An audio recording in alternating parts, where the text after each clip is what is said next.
Pode ser que a gente não chegue ao fim desse vídeo.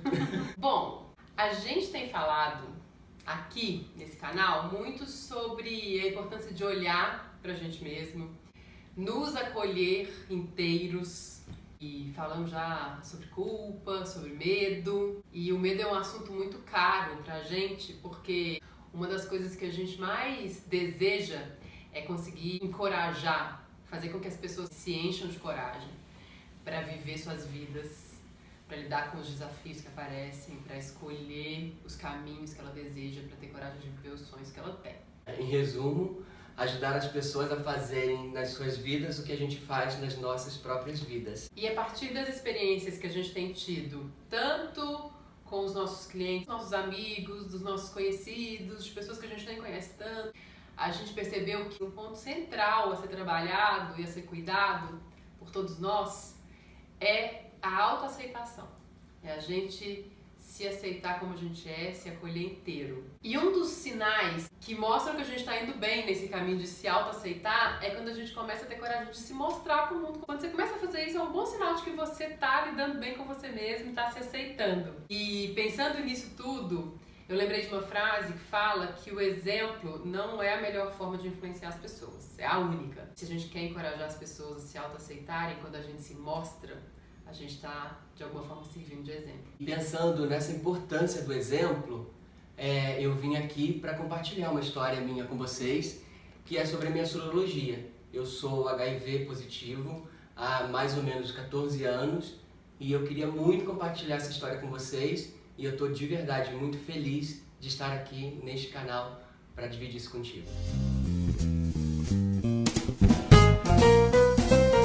Eu venho compartilhando sobre a minha sorologia faz bastante tempo. O primeiro passo foi compartilhar com os meus pais, com a minha irmã, e depois abrir para os amigos mais próximos, e depois abrir para os amigos não tão próximos, e dando esse passinho que era possível de cada vez. Eu fui percebendo que dividir a minha experiência era uma coisa muito rica, tanto para mim quanto para as outras pessoas, porque tudo é uma troca. E aí, com o passar do tempo, a gente foi amadurecendo, eu em parceria com a Mi, um projeto que era falar sobre as experiências e sobre as informações acerca desse universo para fora do nosso ciclo de amizade.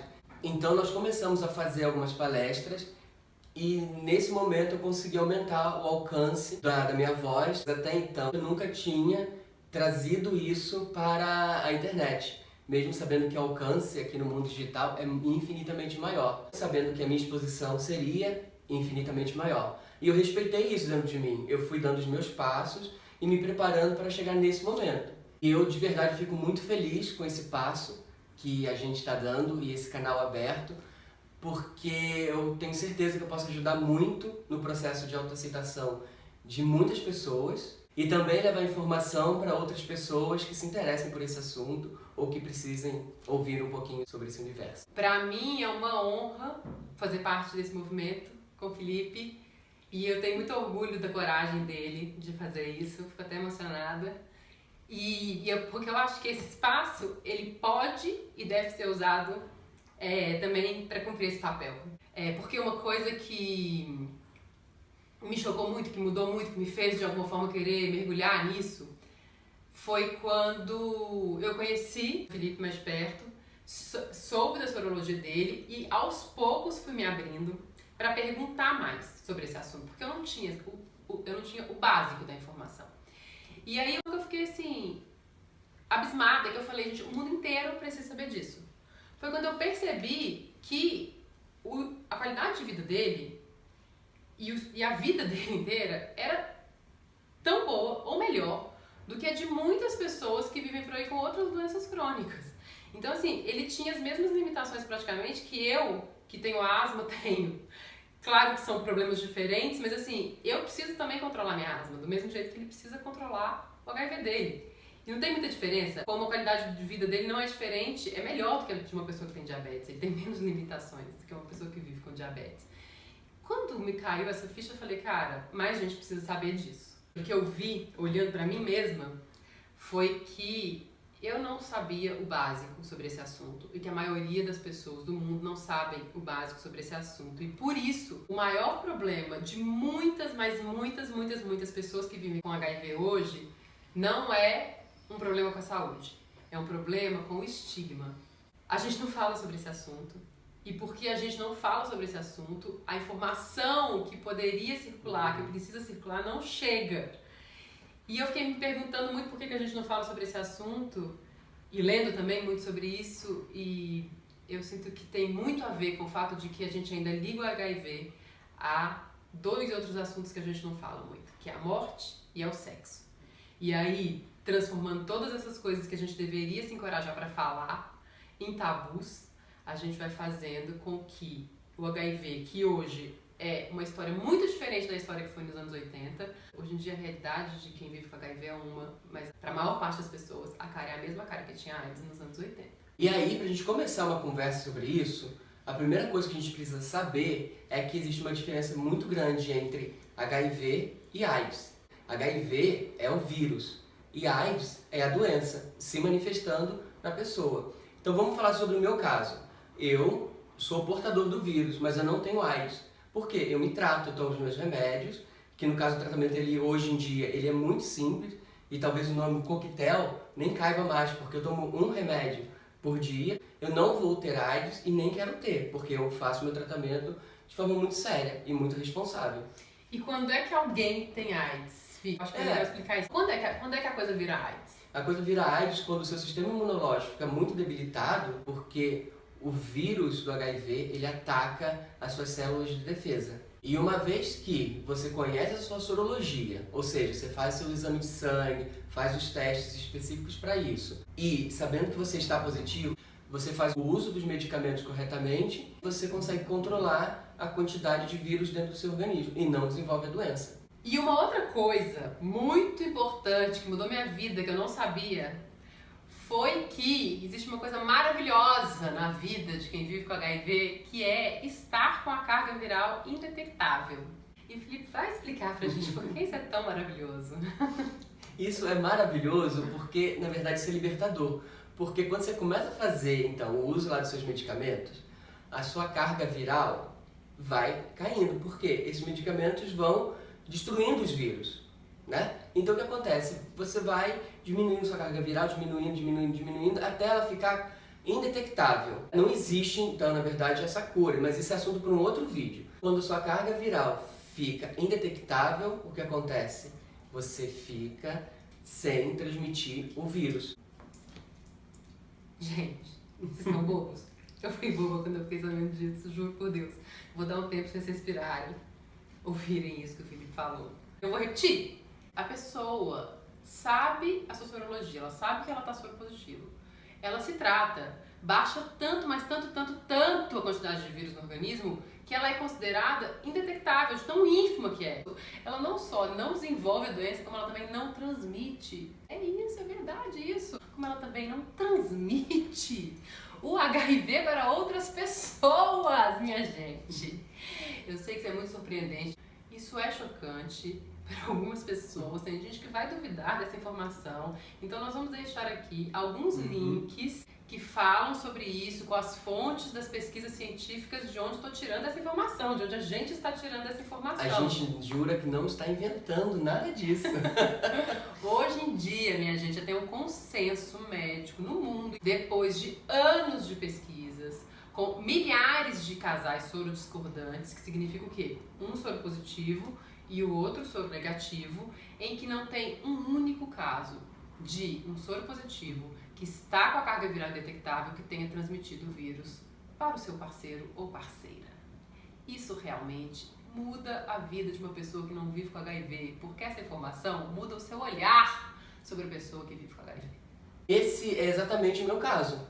Ou seja, faço uso dos medicamentos, minha carga viral está indetectável e isso não quer dizer que eu saia por aí transando com todo mundo sem me proteger, sem o uso de camisinha. Porque, eu posso me recontaminar com outra mutação de vírus e também eu posso adquirir outras doenças aí sexualmente transmissíveis. Mas isso é um assunto para um outro vídeo, porque a partir de agora eu vou usar e abusar muito desse canal para trazer outras informações, inclusive para trazer o meu olhar como terapeuta e trabalhar muito mais as questões subjetivas e emocionais, das dores, das dificuldades, dos desafios que nós passamos, né?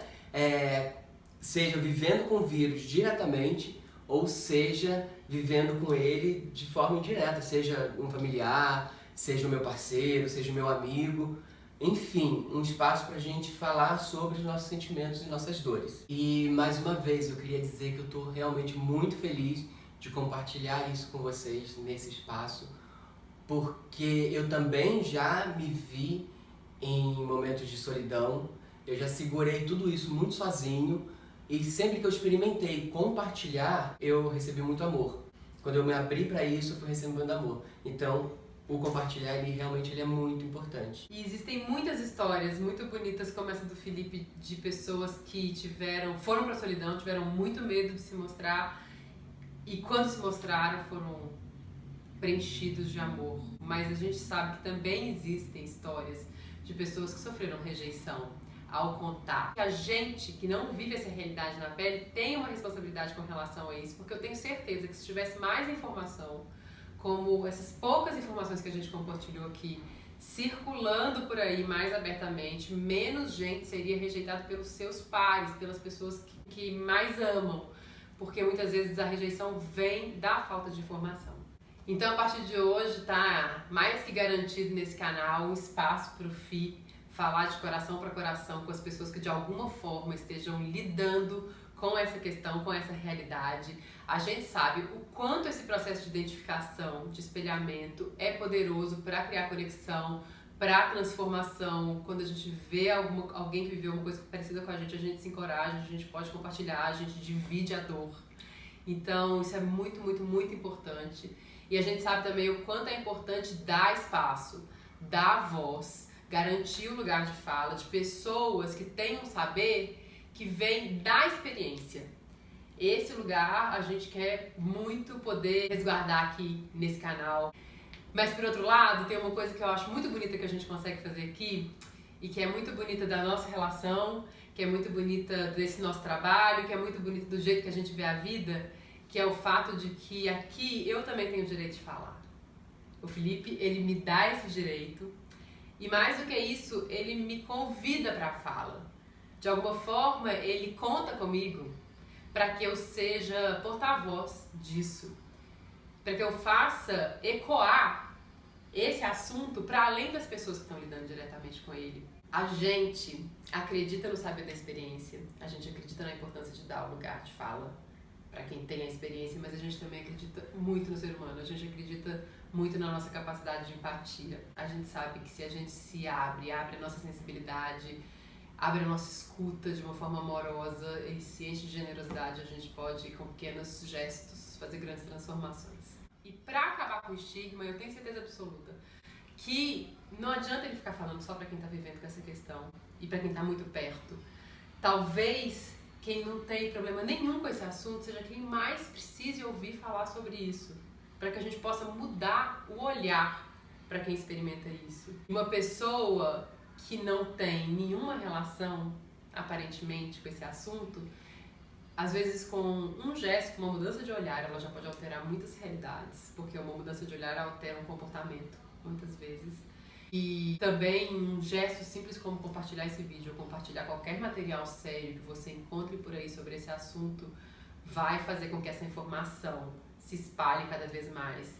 E a informação é o grande remédio para esse mal que é o estigma. Se você acha que você não conhece ninguém que tenha essa questão, que possa ouvir isso diretamente, acredite em mim. Muito provavelmente, perto de você, tem alguém que está na solidão com muito medo de se mostrar.